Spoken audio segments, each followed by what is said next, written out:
Virginia Governor Abigail Spanberger offered a preview of the Democratic strategy ahead of the midterms, and that preview shows they're going to focus heavily on the economy. She said the president's policies are hurting regular Americans while he is enriching himself, his family, and his friends. Joining us, the ranking member on the Foreign Relations Committee and a member of the Armed Services Committee, Democratic Senator Jeanne Shaheen of New Hampshire. Really good to have you. Thank you for joining us. Good afternoon. Nice to be with you. So your focus last night was on the economy as well. You brought a guest, and that was the executive director of the New Hampshire Food Bank, Elsie Cipriani. Tell me what voters in your state are telling you about what they want. They want a more affordable cost of living. They're seeing housing costs at an all-time high in New Hampshire. They're seeing grocery prices still too high at the grocery store. They're seeing energy costs continuing to go up. They're seeing their health insurance costs rising. And this president has not done enough to address those things after promising that this was going to be the focus of his administration. So people are anxious. They're really struggling to make ends meet.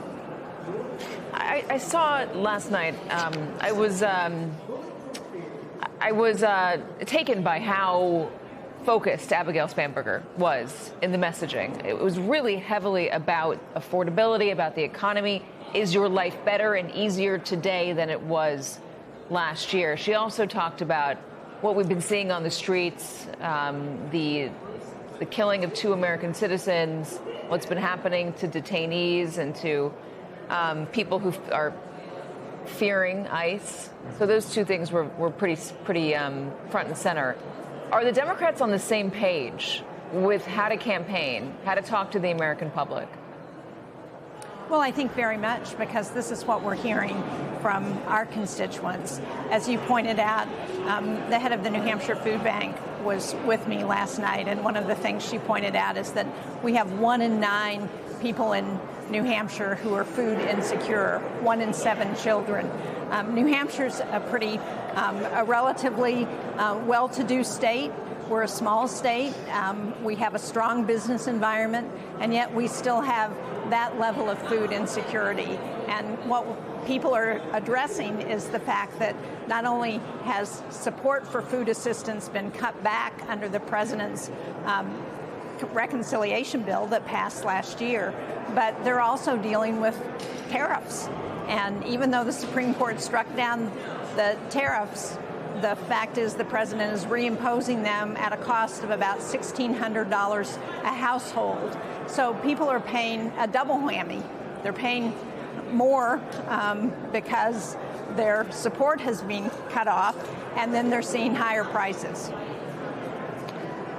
Last night, the president touched on Iran. We were just talking about it a moment ago with Ben Rhodes. Do you have a sense of where we're headed? I don't. Unfortunately, the president has, they had a brief meeting of the Gang of 8, the top leadership in national security in Congress this week.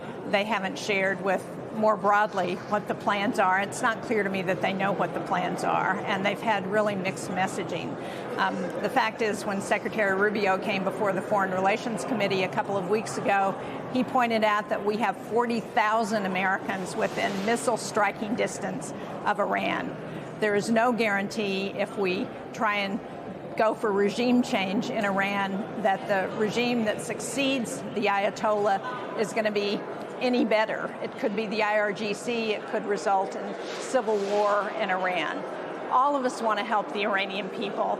Their struggle has been courageous, and the fact that they have been so repressed by the Ayatollah and his regime is very discouraging. But we need to be very careful about what we do in Iran. The other foreign policy topic is Ukraine. It's been 4 years now of war in Ukraine. We just marked the 4-year anniversary just the other day. Yesterday. Yeah, yesterday. Can Ukraine sustain itself? I just came back from Odessa last week with 3 other senators. What we saw was just how much the Ukrainians are, how courageous they are, how resilient they are. They want peace, but they want a peace that's just, that provides for long-term security for the country, and that ensures freedom and continued sovereignty of their own country. And unfortunately, what we're seeing right now at the negotiating table is that Russia and Vladimir Putin are not serious about negotiating. And this administration has been unwilling to put the kind of pressure on Russia that they need to make Putin serious about negotiating. We need to be providing more arms and weapons that the Ukrainians need. We need to amp up the pressure on the Russian economy to shut down their war machine by shutting down the shadow fleet that provides the oil revenue they need. We need to increase sanctions on their economy.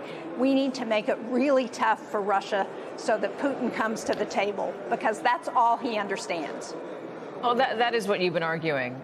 Explain to me your vote and the shadow fleet. Well, what we want to do is to separate the shadow fleet from the monetary system, and that's what my legislation would do. And that means that it makes it harder for countries to buy that Russian oil because they would be sanctioned. That's what we want to do. We want to squeeze the Russian economy in a way that means they don't have those sources of revenue to fund their war machine.